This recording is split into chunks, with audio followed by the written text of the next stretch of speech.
گزشتہ دنوں آسٹریلیا اور افریقی ممالک ساؤتھ افریقہ، کینیا، نائجیریا اور یورپی ممالک اٹلی اور پرتگال کے مختلف مقامات پر عاشقان رسول کی دینی تحریک دعوت اسلامی کے تحت ملاقات و نیکی کی دعوت کے سلسلے ہوئے، جن میں مبلغین دعوت اسلامی اور ذمہ داران نے مختلف شعبۂ زندگی سے وابستہ افراد و عاشقان رسول سے ملاقاتیں کی اور ان میں نیکی کی دعوت عام کرتے ہوئے انہیں بھی دعوت اسلامی کے دینی و فلاحی کاموں میں حصہ لینے اور ہفتہ وار سنت برے اجتماع میں شرکت کرنے اور مدنی قافلوں میں سفر کرنے کا ذہن بھی دیا۔ دعوت اسلامی نے دنیا بھر میں دھوم مچائی ہے، سارے جہاں میں عشق محمد کی خوشبو پھیلائی ہے، دین کا پیغام ہے یہ دنیا بھر کے نام ہے،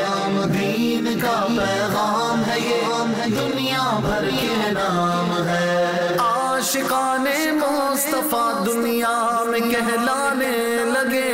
عاشقان مصطفیٰ دنیا میں کہلانے لگے، جام آقا کی محبت کا پلایا ہے ہمیں۔ دعوت اسلامی نے دنیا بھر میں دھوم مچائی ہے، سارے جہاں میں عشق محمد کی خوشبو پھیلائی ہے، دین کا پیغام ہے یہ دنیا بھر کے نام